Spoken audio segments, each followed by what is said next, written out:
My name is Eliza. I'm 65 years old and live in San Francisco. I've been divorced for many years, raised my son on my own, and grew used to the quiet rhythm of living alone. That is, until the day he called me, his words vague and hesitant, as he tried to persuade me not to come to my grandson's graduation. But I couldn't break the promise I made to my grandson. So I boarded a flight to Los Angeles holding his graduation gift close to my chest, thinking I'd surprise him. What I didn't expect was to see the one thing I never wanted to. That afternoon, the sunlight spilled gently through the kitchen window. I was sitting at my little round table with half a cup of still warm tea beside me, a stack of congratulatory cards spread out, and a roll of cartoon-themed wrapping paper printed with tiny graduation caps. I was about to wrap the gift I'd picked out for Lucas, a beginner's telescope. He'd mentioned it during a video call a few weeks back, saying he was suddenly super into astronomy, and even showed me a sketch he'd done of the moon. I'd taken out a post-it note with the time and place of the graduation written in his own handwriting. He'd scribbled it for me during our family dinner last month. I still remembered how earnestly he had said, "Grandma, you have to come. I really want you to see me walk on stage and get my certificate." My teacher even asked me to give a little speech, 'cause I'm one of the top students. I'd smiled at him and promised I wouldn't miss it. But that very day I dialed Jay's number, and heard something I hadn't expected at all. "Mom, you really don't need to come all the way out here," he said gently, but there was a clear note of dismissal beneath the calm. "It's just an elementary school graduation, not a big college thing. We've got a lot going on this week." I froze. "But, didn't you say?" I hesitated. "Lucas told me himself. He asked me to be there." He went quiet for a moment, then gave a soft chuckle.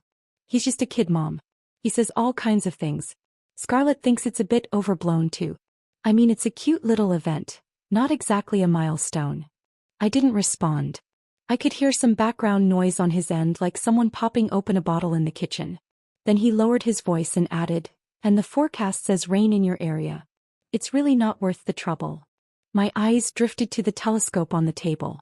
My fingers traced the edge of the wrapping paper without thinking, my chest hollow. It wasn't anger. It wasn't even sadness, really. It was more like the quiet disappointment you feel when you realize you weren't actually invited to the moment you thought would matter to someone. "So, should I mail the gift or just have it delivered to the school?" I asked, doing my best to sound casual. Mailing it to the house would be great. "Thanks, Mom." Right before the line went dead, he added hastily, "Really, don't overthink it." I set the phone down and looked across the kitchen at the fridge. Pinned to the door was a photo from last fall. Lucas standing in the yard in his werewolf costume, fake fur stuck to his face, his blue eyes crinkled in a huge grin. He told me I was the coolest grandma in the world because I made him the best costume that year. Now it seemed like I wasn't even supposed to be present at his graduation. I tried to tell myself Jay might be right. Maybe it really wasn't a big deal. Maybe I was being too emotional. But sitting alone in my quiet kitchen with only the hum of the upstairs fan for company, that little lie popped like a soda bubble. The next day I went out for tea with Jill, a friend I'd met through the neighborhood book club. She's 2 years younger than me, loud-voiced, blunt to a fault, and one of those people who can judge right from wrong in 3 seconds flat. I was stirring my coffee absent-mindedly when I said, I was planning to go to my grandson's elementary graduation, but Jay told me not to bother. Said it wasn't that big of a deal. She dropped her fork like I'd just insulted her directly. Her voice cut through the mellow cafe music like a knife. "Are you kidding me? You're his only grandma. It's his elementary school graduation. For crying out loud, of course you should be there. How's he supposed to remember you as part of his life if you're not around for stuff like this?" I was momentarily at a loss for words. Jay said it'd be too much trouble. He doesn't want me tiring myself out. "Trouble my foot," Jill snapped. "It's not 1975. Travel's easy, you're in good health and you're retired. Since when do you need anyone's permission to go see your grandson graduate?" I gave a small laugh. "It's not that he forbade me exactly. He just doesn't want you there because it might make certain people uncomfortable, right?" She narrowed her eyes. "Didn't your ex-husband start talking to him again recently?" I didn't answer. I just slowly set my cup down and said, quieter this time, "I guess. I just don't want to show up somewhere I'm not really wanted." She looked at me for a moment, then softened. "You're not a guest, Eliza. You're family." That night, I sat at the edge of my bed and took out that little post-it note again. Then I booked a ticket. Early morning, economy class, San Francisco to Los Angeles. I didn't tell Jay. I didn't tell Scarlett. I didn't tell Lucas. I was bringing just one suitcase, a graduation card, and the telescope, wrapped carefully by my own hands. And a heart that ached quietly but hadn't quite given up. I wasn't going there to accuse, to demand answers, or to make a scene. I was going to surprise my grandson, who once asked me to be there. Even if I had to stand in the back, hidden in the crowd, watching from afar as he wore that little paper graduation cap, just one glimpse would be enough. While digging through the guest room closet for my suitcase, I accidentally knocked over an old box. It hit the floor with a soft thud, spilling a stack of photo albums across the carpet. As I bent down to pick them up, my eye caught a faded photo, Jay's high school graduation taken in Golden Gate Park. His curls had just been trimmed short, and he was wearing a blue and white graduation gown, one arm slung proudly around my shoulder. I had my hair dyed warm chestnut back then, wearing a bright blue trench coat, my smile even bigger than his. I remembered what he said to me that day. "Mom, I know Dad treated you like crap all those years. You had to be both mom and dad, working your tail off and still helping me with school. But once I'm making money, I swear, it's my turn to take care of you. You won't have to worry ever again." I traced the edge of the photo with my fingertip. It felt cold. That was the year I filed for divorce. We were already living apart, and I remember feeling hollow most nights. But as long as I had Jay, I didn't feel afraid. Andy and I officially split when Jay was 19. But the cracks had started long before. Andy was in real estate development. The market was booming then, and he was always on business trips, gone for 3 days, sometimes a week.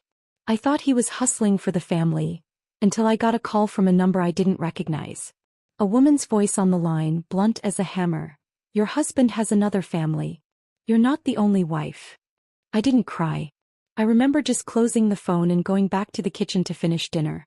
Jay came home late that night, chatting between bites about rehearsing his graduation speech. I looked at his bent head and thought, even if this house was falling apart, I'd keep it together long enough for him to graduate in peace. After Andy moved out, we rarely heard from him. Every now and then he'd send a check, never enough to cover anything real. He didn't show up for Jay's graduation. Didn't help move him into his college dorm either. I handled every form, every tuition bill, every suitcase. I still remember hauling bags up the stairs of his new dorm at midnight, in the pouring rain. I told myself then, it's fine. It'll get better. Somehow I've always been that kind of person, the kind who believes even the worst hand can still win the game. Later, when Jay landed his first internship in LA, I paid 3 months' rent to get him started and bought the appliances. Then came the wedding, then Lucas. Scarlett wasn't the warmest person, but she sent cards every Thanksgiving. Sometimes a photo of Lucas with a note. "He drew a rocket today," or "his first museum trip," asked 1,000 questions. I've never felt like I was absent from this family. Even if we don't live in the same city. Even if we don't see each other as often as we used to. Even if, lately, Lucas sometimes calls me Grandma Eliza, instead of just Grandma on the phone. But so what? He's still the grandson I watched grow up. I still remember the first time he ran across my backyard and tripped over the sprinkler head, landing on his butt, then ran crying straight into my arms. I remember too much. Maybe that's the problem. I hold on to every moment. But the things they remember? Fewer and fewer with each passing year. I slid the photo albums back into the box, tucked the telescope gently into the bottom of my suitcase, and added a clean white blouse. I'm not one for making a scene, but in that moment I suddenly wanted to look presentable. Even if I'd be sitting in the very last row of folding chairs, I wanted to look like someone who belonged there. The wind outside picked up and the little chimes in the yard rang faintly. I stood at the door, staring out at the dimming sky, suddenly uncertain. Not about the ceremony, but about Jay. I never imagined he would lie to me. Even if it was for my own good, even if he wanted to keep things simple, this wasn't something he had the right to keep me out of. You know, sometimes doors don't slam shut with a bang. Sometimes they just quietly lock behind you. And it's not until you reach for the handle that you realize the space you thought was yours never truly was. I walked back inside, turned off the lights, and sat on the edge of the bed, staring at the half-packed suitcase. Maybe Jill was right. I'm his mother, not some expendable neighbor. I'm going not to make a point about how important I am, but so my grandson knows, I never walked away. Even if all I get is one smile, one hug, one surprised you came, it'll be worth it. My heart was in my throat when the plane landed. The sky over Los Angeles was heavy and gray, like an unmade bed, thick and wrinkled with low June clouds. It wasn't cold, just damp. I stood outside the taxi stand, wind tugging at the collar of my lightweight coat like a quiet warning. You might not be welcome where you're going. The driver was a woman in her 50s, wearing oversized sunglasses. She started chatting halfway through the ride, said she'd just become a grandma herself. She glanced at me through the rearview mirror and said, "So you're here for your grandson's graduation?" I nodded. "Yeah. Thought I'd surprise him." He grinned. "Great idea. These days showing up means more than 100 cards." I smiled back. But it never made it to my eyes. By the time I arrived at the school, the ceremony hadn't started yet, but a small crowd had already gathered outside the main entrance. Parents, siblings, relatives holding balloons and flowers, and kids in matching t-shirts printed with Class of 2024. I didn't get too close. I stood back behind a thin row of trees near the sidewalk, gripping the strap of my bag like a lifeline. I felt like some undercover reporter, pretending to scroll through my phone while sneaking glances at the archway set up across the field, handmade signs fluttering with big block letters. "Congratulations, graduates." The loudspeakers gave a few scratchy test bursts, and somewhere nearby kids were laughing and shouting. That familiar softness bloomed slowly in my chest. The kind that tells you just one glimpse of your grandson will make everything worth it. I wandered the outer edges of the crowd, keeping to the periphery. I didn't want to bump into Jay or Scarlett, not right away. I wasn't even sure what exactly I was afraid of. Maybe it was just that look. "That you really came?" The minutes dragged on. Finally, one of the teachers stepped up to the mic and the crowd fell quiet. I stood on my tiptoes at the edge of it all. And there he was. Lucas. He was wearing a white shirt and navy trousers, the collar a little crooked, his hair tousled like he'd slept in too late and hadn't had time to fix it. Scarlett stood beside him, gently adjusting his cuff. He looked taller than he had in our last video call, by at least half a head. His blue eyes were still the same, but there was something steadier in his gaze now, more grown up. Jay stood on his other side, jacket unbuttoned, watching his son with focused pride. I was just about to step a little closer when I saw him. Indy.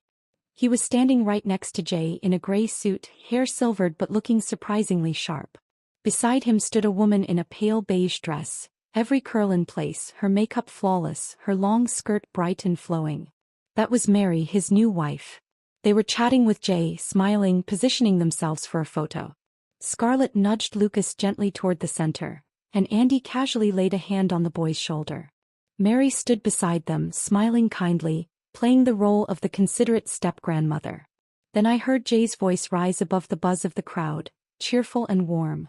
"All right, look this way, let's get a full family photo." I froze. Family photo. Those two words went straight through my ears and settled deep in my chest.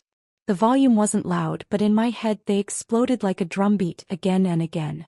I wasn't hoping to be in the center of anything. I just thought, naively maybe, that even if I stood at the edge of the crowd I could still be part of that memory. But in the frame of that family photo, there had never been a space left for me. I lowered my head instinctively and took a step back, brushing against a tree branch with a soft crackle. I turned quickly, my heart stumbling in my chest, feet suddenly unsteady like I was walking on clouds. I glanced over my shoulder. They were laughing at the camera, Lucas included, flashing a practiced smile. Andy said something that made Mary swat him playfully, her laugh ringing clear across the field. And in that moment I finally understood. Jay didn't want me here, not because of the travel, not because it was just a little ceremony. It was because they had built a new family. And I wasn't in the picture anymore. I didn't cry. I didn't storm up to them. I didn't ask why. I just picked up my bag, turned and quietly walked away. Through the margins of the crowd, the way someone might slip out of a room they were never really part of. No one saw me. No one knew I had ever been there. Just like no one remembered I once promised I would be. I don't remember how I made it out of the school gates. Only when my feet hit the sidewalk did I realize my throat was dry and tight, like something was stuck inside it. Even swallowing felt like a struggle. I forced myself not to look back. But out of the corner of my eye, I still saw it all. The archway, the balloons, the laughing faces. And that family. Well, I shouldn't say that family. Because I used to be part of that family. Didn't I? It's just that now, it feels like my name's already been erased. I flagged down a taxi. The driver was a young guy in a baseball cap, bass-heavy hip-hop pulsing through the speakers. He glanced at me and asked, "Where to, ma'am?" I mumbled the name of a small motel I'd found on the map. My voice came out so hoarse I barely recognized it as my own. As the car pulled away, I leaned back in the seat, clutching my bag tightly. The telescope was still inside, pressed against my knees. I could feel its shape, solid and unrelenting, like a weight reminding me of everything I'd just witnessed.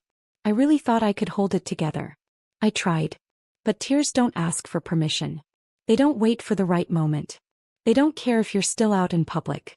They just break through, quietly without warning, and fall. I turned my face to the window and pressed the back of my hand against the corner of my eye. The driver didn't say a word. She just quietly turned the music down until the radio slipped into silence. The city slipped by outside, but my mind was stuck replaying moments from years gone by. I remembered the night Jay had his first fever, how I sat by his bed the whole time swapping cool towels, terrified the heat might do something to his brain. And Andy? He was on a business trip, probably drinking somewhere in a bar, never even called to check in. I remembered the year Jay started college, how I started saving 3 months in advance just to buy him the newest laptop on the market. He had laughed and hugged me saying, "Mom, this is overkill.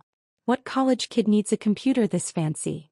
That Christmas he wrote in my card, "I'll never forget, it was you who made all of this possible." But now I can't help but wonder. In his eyes, am I just the woman who sends gifts and says, "I love you" too often? A sentimental burden clinging to a past he's already replaced? Someone standing in the way of his new seamless family photo? When the car pulled up outside the motel, my tears were long gone. The driver didn't rush me. She just waited, quiet and still, until I took a deep breath, wiped my eyes and stepped out. The place was one of those roadside motels. 2 stories, plastic flower baskets hanging by each door in neat little rows. I swiped the keycard and stepped into the room, dropped my bag, sat down on the bed, and kept holding the handle like it was an anchor. After a minute, I unzipped the bag and took out the telescope. It had started as a little dream Lucas once shared. He wanted to look at the stars. And I just wanted to help him chase that dream, even in the smallest way. Now it was just a gift I had no one to give to. I didn't open the box. I just placed it on the bed beside me and stared at it. I wasn't trying to intrude. I wasn't trying to claim anyone's place. I just wanted to show up at one of his little life milestones and say, "Grandma's here. I've always been here." But somehow that simple truth had turned me into a complication. An unnecessary presence, someone too awkward to include in the picture, too out of place to mention. I sat there for a long time. The light outside faded to orange through the gap in the curtains. I didn't turn on the lamp. I didn't eat dinner. My phone buzzed once, just a credit card alert, and I didn't even look. Maybe it was the quiet that brought everything back. All the memories started flooding in. The year I got divorced, I stayed in a place like this. Andy had just come clean, said he needed space. And I packed a few bags and moved out, ended up in a rundown motel on the edge of town. I remember lying on the bed that night, flipping through our wedding album, wondering where did I go wrong. Tonight felt almost exactly the same. But the question had changed. I wasn't asking what did I do wrong. Now I was asking, how does someone go from being everything to becoming invisible? I didn't sleep much that night. My mind kept playing old reels like a projector that wouldn't shut off. Jay digging tunnels in the sand as a little boy. Lucas chasing squirrels in my backyard during his first visit with Scarlett. They couldn't have forgotten all of that. But maybe they just stopped caring. The next morning I asked Jay to meet me. We picked a cafe near his neighborhood, one he often visited. I used to stop there with him whenever I came to Los Angeles. The barista still remembered me, smiling as she said, "It's been a while, Mrs. Palmer." I ordered a black coffee. No sugar. The sky was overcast and cars zipped past on the other side of the street. In the glass I caught a glimpse of my reflection. My eyes looked clearer than I expected. Sharper. 10 minutes later, Jay walked in, heading toward me with quick, uneasy steps. He was wearing a gray wool jacket, his hair a little unkempt with dark circles under his eyes. "Mom, you actually came?" he said, not even sitting down yet. His voice carried a thin layer of tension, maybe even a trace of accusation. I set down my cup and looked at him. You told me not to come, I said calmly. I didn't understand what you really meant. So I thought I'd ask you in person. He sat down awkwardly, pulling at the sleeves of his jacket. I just didn't want you to go through all that effort. Flying down from San Francisco for such a small event. It was barely 20 minutes. I wasn't there for the ceremony. My voice was soft, but it landed exactly where I needed it to. I was there for Lucas. He wanted me to be there. And I promised him I would. Jay looked down, letting out a quiet sigh. I just wanted to keep things simple. Simple, I repeated, leaning back in my chair, my tone even. And by simple, you mean putting your father front and center, letting Mary take the spot I once held and telling me not to come? He didn't answer. He just stirred his coffee, face unreadable. You could have been honest, I said. If you felt I was in the way or that my presence would be awkward in your new blended family portrait, I could have handled that. But don't dress it up as, I was worried about you. That lie was never about me. His brow furrowed. He finally looked up, his voice low and strained. Mom, you always make everything so personal. I didn't say you were in the way. I just think you get too emotional. You read too much into everything. Then tell me this, I said, still calm. What does a reasonable arrangement look like to you? Me sitting alone in a cab crying quietly so I don't ruin anything? Convincing myself over the phone that he didn't mean it that way? Does that sound reasonable to you? He opened his mouth, but no words came. I leaned in, voice quiet but sharp. Just answer me this. Yesterday when you said, look this way, everybody smile. Did it ever cross your mind that your mother might be standing across the street, gift in hand, watching from behind the crowd? His expression shifted. His voice, when it came, was tight. Mom, this is exactly what I mean. You're being dramatic. I do care about you, but you let your emotions override everything else. I looked him straight in the eye. I used to think you, of all people, understood what I've sacrificed for you. I didn't expect what came next. Jay let out a dry laugh and said, you gave me a lot, sure. But in the end, all you ever gave me was emotion. Love doesn't equal capability. And it sure as hell doesn't build a future. I froze. Jay went on, voice cool, almost calculated. Dad's been in real estate for decades. I'm in the same field now. Keeping things good with him means access to resources, to contacts. Yeah, he wasn't around much when I was a kid, but that's history. People have to look forward. And you're retired. You've got your life. Just don't bring your guilt-laced love into my decisions. That's not how I operate anymore. I didn't argue. I didn't cry. I stood up slowly, shouldering my bag. You're right, I said, tone steady. I'm retired. And yes, all I have left to offer is emotion. I paused, eyes locked on his. So I've decided, from now on, my emotions are reserved for the people who actually value them. He blinked, not quite registering what I meant. I smiled faintly. You might want to take another look at that property transfer agreement I sent you. It might not be exactly what you think it is anymore. Then I turned and walked away. Didn't look back. But I knew. Behind me, the certainty on his face was already starting to crack. After I left the cafe, I didn't go straight back to the motel. The wind on the street bit at my cheeks, and the gray sky above mirrored the quiet inside me. It wasn't anger. It wasn't shame. It was a rare kind of clarity, still, sharp, and final.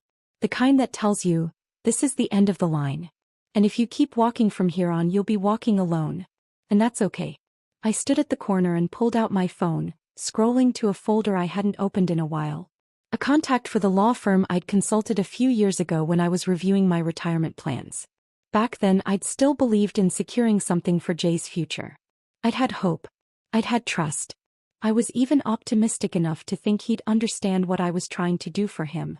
But now it's clear he believes only one man, his emotionally absent father, can offer him a future. I'd never finalized the transfer of that property. The Mill Valley house was supposed to go to Jay this summer. The paperwork was halfway done. I'd even hired Scarlett's favorite designer to visit and start planning a kitchen remodel. The idea was that they'd move in and Lucas would finally have a backyard for his telescope. But today I'd decided. I'm done laying bricks on someone else's path. The cab pulled up outside the law firm, A tidy 3-story building with glass walls reflecting the street, and me standing calm but resolute. Inside, the receptionist greeted me with a warm smile as she poured coffee. "Mrs. Palmer, we haven't seen you since the start of the year, right? You were here about your estate planning." I nodded. "Yes. I need to make some adjustments. Please schedule me in with one of the attorneys." Within 10 minutes, I was in a conference room sitting across from Bill, a composed, middle-aged lawyer I'd met before. He flipped through my previous files, his demeanor professional but not cold. "What can we help you with today, Ms. Palmer?" "I want to revoke a property transfer," I said, voice steady. "The 2-bedroom in Mill Valley. I had planned to gift it to my son this summer. I've changed my mind. I'd like to put it on the market instead and have the proceeds returned to my account." Bill nodded, fingers tapping efficiently across his keyboard. "According to our records, the deed is still under your sole ownership, and the transfer hasn't been executed. Revoking it poses no legal issues. We will, however, need you to sign a formal statement to protect you from any future claims of oral agreements. I'll also loop in our property consultant and listing attorney for next steps." I listened. I nodded. "I'm aware you might think I'm just an emotional mother acting on impulse," I said, "but I know what I'm doing. And I won't regret it." Bill offered a small smile. "Actually, in my experience, the clients who make the most resolute changes aren't the ones acting in anger. They're the ones who've finally figured out what they want." He looked up. "For protocol, I'll need to include a reason for the withdrawal in the declaration. Would you like help wording it?" I smiled. "Write this. It's a waste to give something valuable to someone who doesn't value it. Might as well burn it." He chuckled, nodding with what felt like genuine respect. We signed the revocation notice and the listing authorization draft. My hand didn't shake. I think for years I was afraid of losing my connection to him. But now, I'm more afraid of giving my trust to someone who's proven they don't deserve it. Outside, I stood at the corner of the street watching the crowds pass, feeling more grounded than I had in years. For over 3 decades I'd instinctively planned for Jay, saving for his future, stepping aside for his marriage, setting aside money for his son. And now I understood. Some people don't fail to appreciate you because they don't know your worth. They do it because they think you'll never leave. That afternoon I walked for a long time. From the financial district all the way down to the waterfront. The sea breeze carried a hint of salt. I sat on a bench and opened my phone. There it was, a draft email I'd once prepared for Jay, meant to be sent when Lucas started middle school. Attached was the original deed transfer document. The message had started with, "This is the beginning of a new chapter for you and your family." Without hesitation I hit delete. "I am not an extension of your family anymore. I have a life of my own. And you're not part of it." That evening, back at the motel, I called a realtor in San Francisco to begin the listing process. The house, 2 stories with a garden, sat in one of the city's most coveted suburbs. The agent told me, "This one will be gone in 3 days." "Easy." I replied simply. "Then let it leave my life just as quickly." For dinner I ordered pasta and a small bottle of red wine. Outside the sky dimmed into blue-gray. I sat back on the sofa, glass in hand, sipping slowly. And then, like a whisper, one sentence drifted into my mind. A woman becomes free the moment she stops needing permission to matter. The evening after I returned to San Francisco, I was sitting on my balcony with a cup of tea when my phone buzzed. A message from Scarlett. "Hi Eliza, would you be open to a quick call tonight? I'd really like to talk." I stared at the text for a moment, then replied, "Yes. Now's fine." Less than a minute later my phone rang. Her voice was a little tentative at first. "Eliza, I hope I'm not disturbing you?" "Not at all," I said. "Actually, I've been meaning to talk to you too." There was a pause. Then she said more quietly, "I know you were there last week. I also know you didn't let us see you." I stayed silent, waiting for her to go on. "I'm sorry," she said more firmly. "At first I thought Jay was genuinely worried about the travel, your health. But at the ceremony I saw you." My fingers tensed slightly around the cup. "You saw me." "From across the field," she confirmed. "You were standing behind the trees. I couldn't leave right away, but that night I regretted it. I shouldn't have gone along with his plan. I shouldn't have accepted the whole, just a little graduation, excuse." I waited a beat. "You didn't know what they were planning. You don't need to apologize. I still want to, she said, her voice dropping. Because I also saw the way Lucas looked at Andy and Mary. That wasn't their place. That spot should have been yours. He kept glancing around, asking why you hadn't come. That one caught in my throat. I swallowed hard. He's just a kid.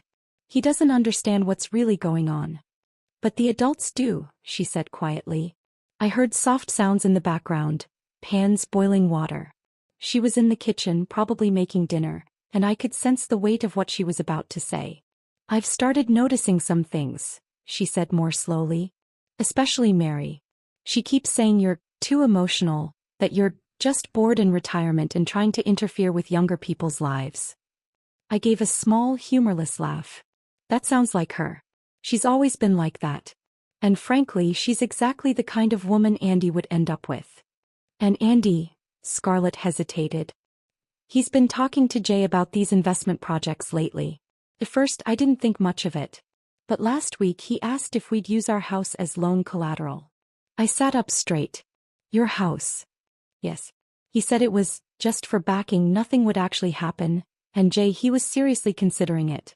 I tried to talk him down, but you know how he gets. Especially when it comes to his dad suddenly wanting to be involved. He's desperate to keep that going. I closed my eyes and took a breath. Andy's not returning to the family. He's circling back like a riptide. He hasn't changed, he's just gotten better at making excuses. Scarlett's voice sharpened. Eliza, can I ask you something? What really happened back then? Between you and Andy?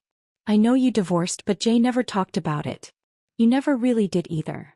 I paused, then began. He cheated. Not once, over and over. I tried to forgive him, tried to hold it together for Jay. I wanted my son to have a family. But Andy's business trips always came before us. When I finally filed for divorce, he didn't fight it.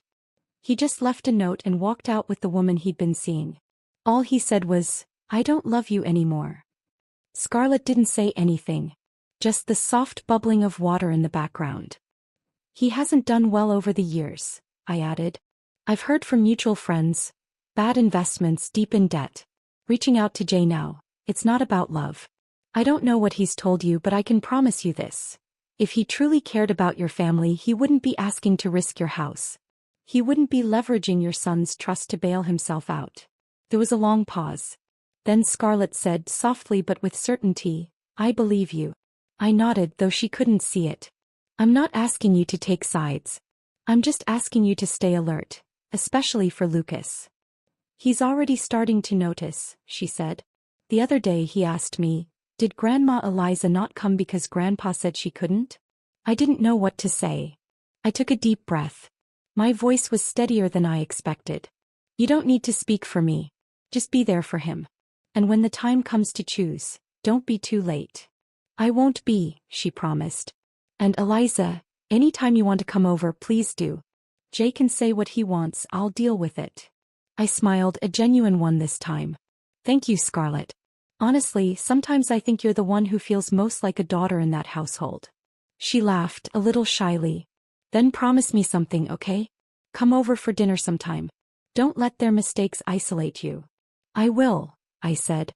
And I'll bring my carrot cake. When the call ended, I leaned back in my chair, eyes drifting to the soft streaks of color across the evening sky. And for the first time in a long time, I felt settled. The first cracks in any relationship rarely begin with some earth-shattering betrayal. Most of the time they start with something small. An oversight, a missed call, a moment of silence too long. Then little by little, everything unravels. That week I happened to be in Los Angeles for a few days. I was taking care of some property paperwork and planning to visit a friend's new art gallery. Before flying out, I texted Scarlett and said if they had time, maybe we could grab dinner while I was in town. She replied quickly, said she was traveling a lot that week for work, but if I extended my stay she'd try to make it work. I didn't press. I just sent one last message. If you need help with Lucas or anything else, just let me know. Friday afternoon at exactly 4:30 p.m. my phone rang. Scarlett's name lit up the screen. Her voice was tight with urgency the second I answered. Eliza, can you pick up Lucas? Something happened at school and I just got a call from the front office. I'm still at the airport. I wiped the dirt from my hands. I'd been repotting a plant, and said immediately, "Of course." "What happened?" "The teacher said he got into a conflict with another student and someone thought he stole something. But I know him. He'd never do that.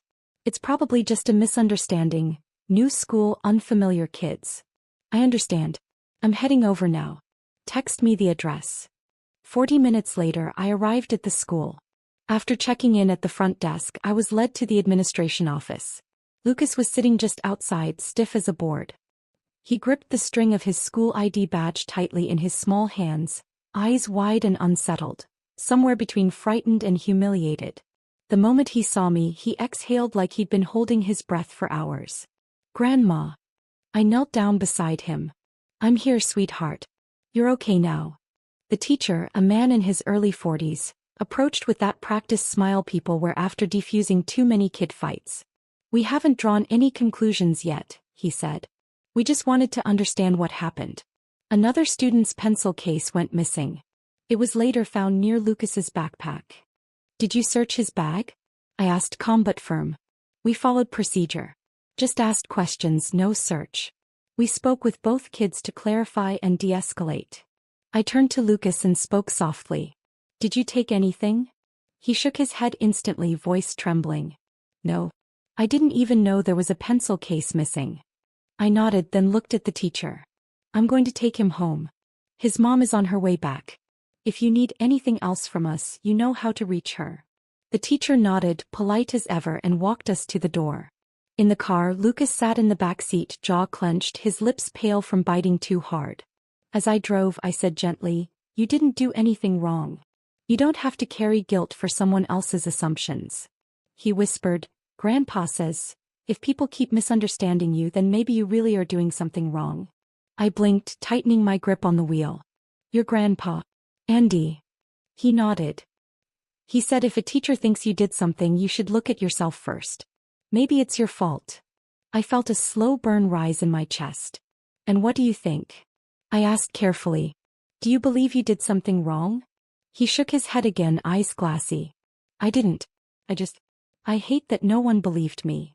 I was quiet for a moment, then asked, "Do you feel like you can tell your mom when something upsets you?" He hesitated. "Dad said, Mom's been too emotional lately. That I should give her space."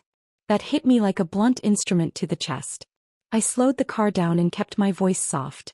"Lucas, you know what? Emotions aren't bad. You're allowed to have them. So's your mom. Real love doesn't get scared when you're feeling something. It holds you even in your mess."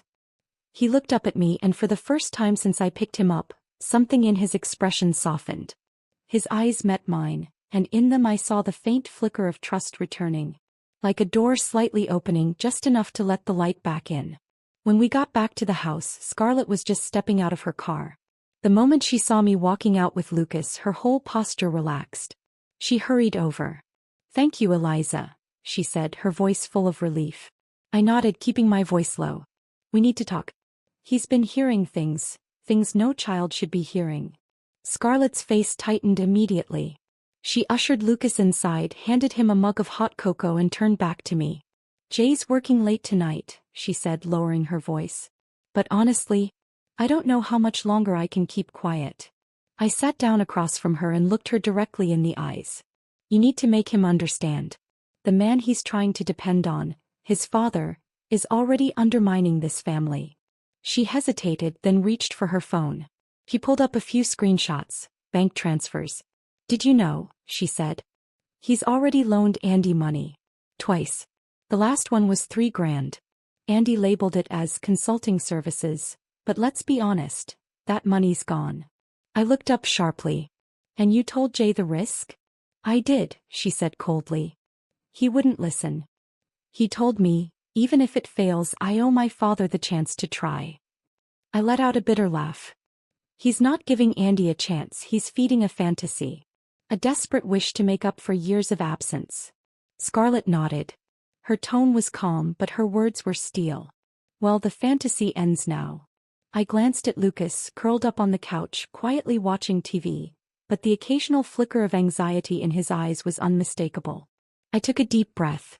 "I'm not asking you to take sides. I just want you both to open your eyes, to see who you're putting your faith in, and who actually needs your protection. I know, Scarlett said. I just hope Jay wakes up before it's too late. That night she sent me a single line of text. I think he's finally starting to doubt it all. The next morning I had just finished watering the garden behind the motel when my phone rang. It was Jay.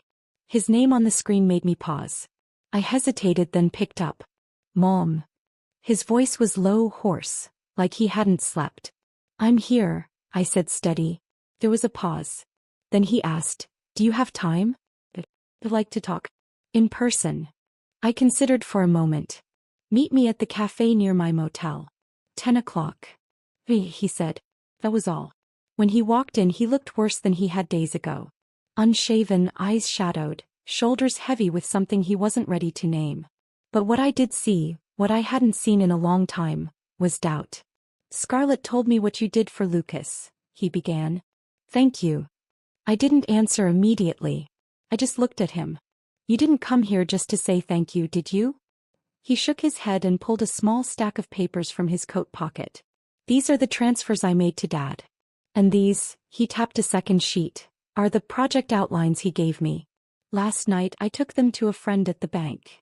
He gave a dry, bitter smile. Turns out none of it's real. The consulting firm was dissolved 2 years ago. The foreign investment platform is a ghost shell. I said nothing. I asked him about it. Jay went on, his voice quieter, like he was talking more to himself. At first he lied. Said it was just accounting stuff. I kept pushing. Finally he snapped and said, aren't you my son? Your father's in trouble and you're not helping? Then why the hell did I even bother having you? Jay looked up at me, his eyes rimmed red. I asked gently, and what did you say to that? He swallowed. I told him I did try to help. I did want him to be a part of my family again. But family doesn't mean draining people. It's supposed to mean support, not manipulation. I told him, he doesn't want a son. He wants an ATM.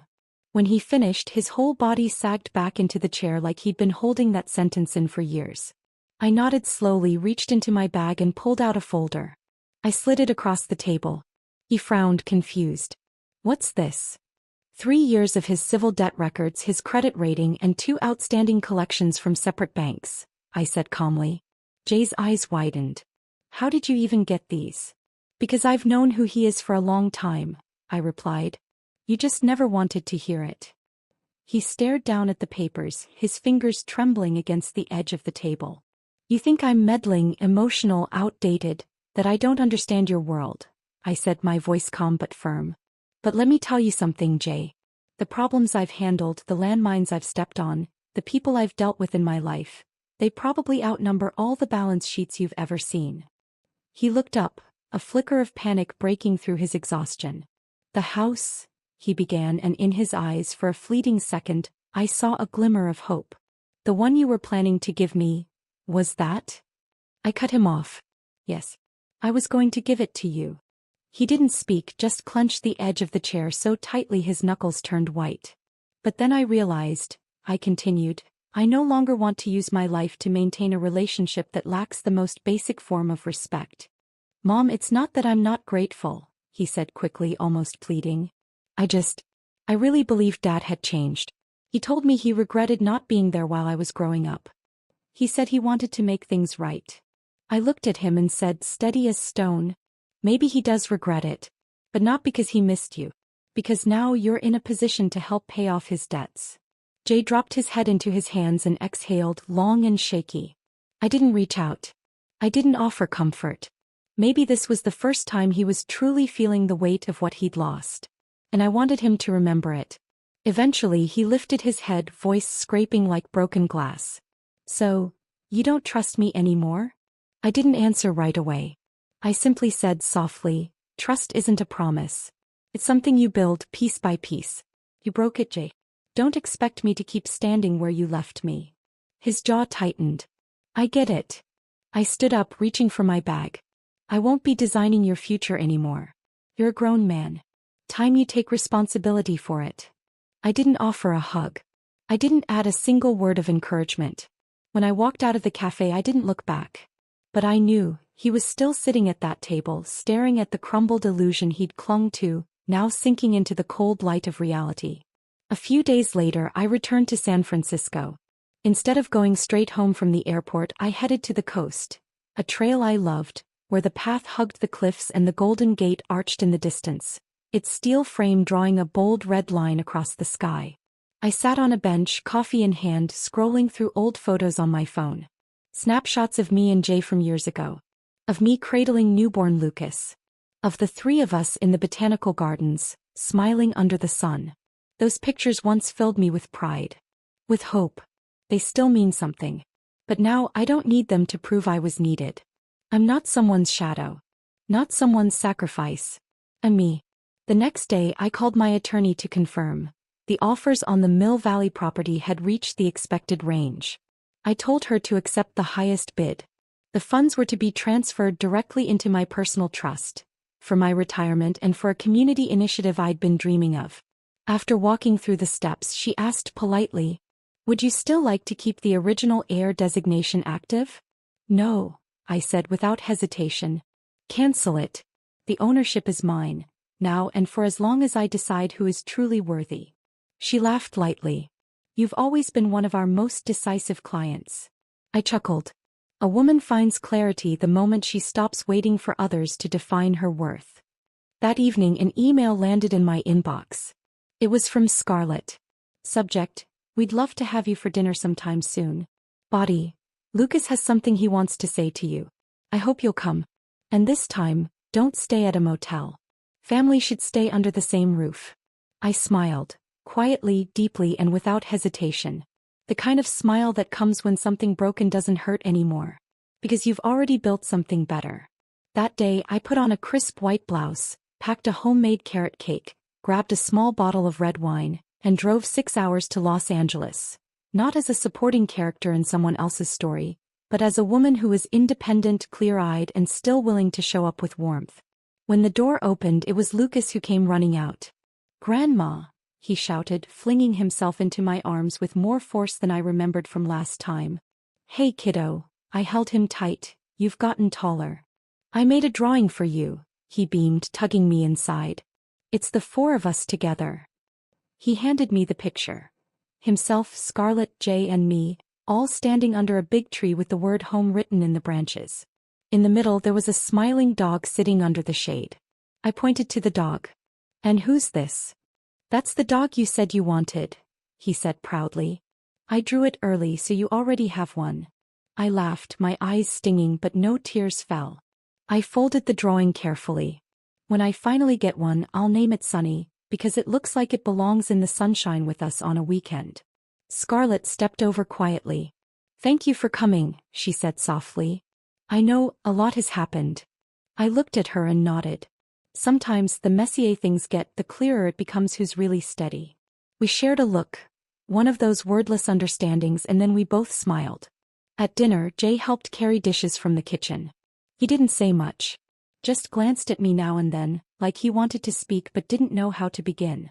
I didn't force an apology. I didn't make small talk to ease the silence. Relationships don't reset with a meal. And forgiveness isn't something you earn with a single, "I'm sorry."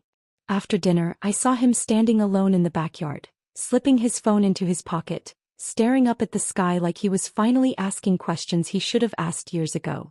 Scarlett came over and said quietly, "He's starting to reevaluate a lot. I'm giving him space." I nodded. I gave him more chances than he ever knew. This time I'm giving one to myself.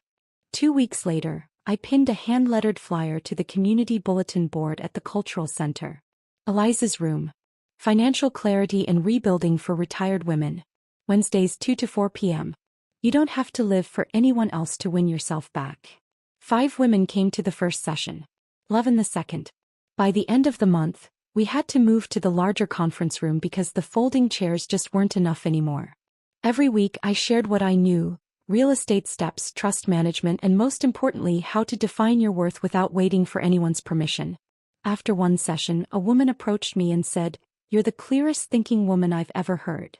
I smiled. "Clarity's not a gift," I told her. "It's something life corners you into." One afternoon after a talk, I found a letter waiting for me. It was from Lucas. He turned that same drawing into the cover, and inside, in crooked but careful handwriting, he'd written, "Grandma, you're the coolest woman I know. When I grow up, I want to protect others like you do, not wait for someone to protect me." I sat on my balcony holding the letter. The sun was warm against my knees. The breeze stirred the air just enough. And in that moment I finally understood.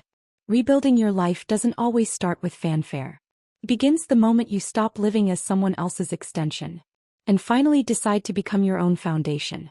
That morning, sunlight filtered through the white curtains and scattered across the kitchen tiles. I had just brewed myself a cup of tea, sat down, and hadn't even cracked open my book when the phone rang. It was Lucas. "Grandma," he said, his voice unusually serious, "can you come to my next school open house?" I smiled. "Didn't we just see each other last month?" "But this time the teacher said we could invite someone we're especially thankful for." He paused, his voice softening. "I picked you." I froze for a moment, surprised. I didn't answer right away, just asked gently, "Are you sure?" "Of course I'm sure," he said quickly, like he was afraid I'd second-guess it. "You've always been there for me. I want them to know that." I nodded, though he couldn't see it. That familiar warmth, the kind that stitches up the old tears in your heart, quietly began to rise. "Then I'll dress like a proper guest of honor," I joked. He giggled. "I'll make you a badge to wear." We picked a date. Before he hung up, he added, "When you get here, don't leave right away.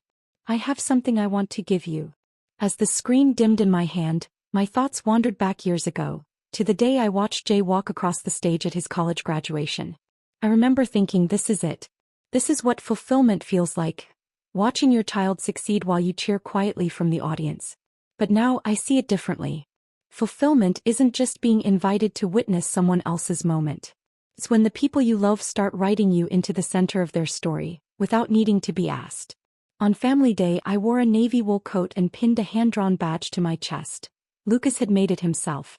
It was a crooked little smiley face, with the words scrawled beside it in uneven letters. "Grandma is home." Scarlett greeted me at the entrance with a warm hug. "Thank you for coming," she whispered. I smiled. This time I'm the official guest. Had to show up.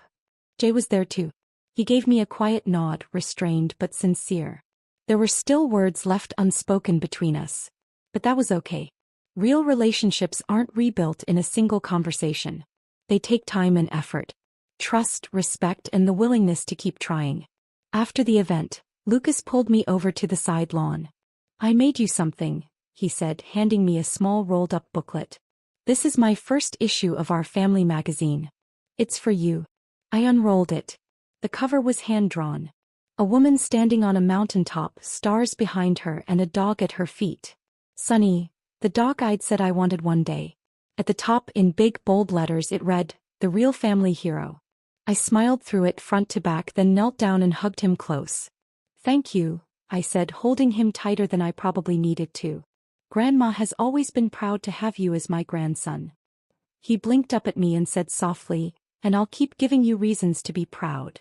On the drive back to San Francisco, I didn't check my phone. Didn't scroll through emails. Didn't plan my week or review my trust account. I just rested my head against the window and watched the sunlight thread its way through the clouds like strands of gold, mending all the fractures this year had left behind. I thought about that family photo, the one I had been left out of. And for the first time I didn't resent it. It wasn't proof that I didn't belong. It was proof that I had stopped blindly sacrificing myself to be in someone else's frame. In life there will always be pictures that don't include you. That doesn't mean you're not important. It means you've started telling your own story, in your own frame. And for me, the greatest clarity came not from being invited into someone else's life, but from finally realizing I never needed anyone's permission to fully live my own.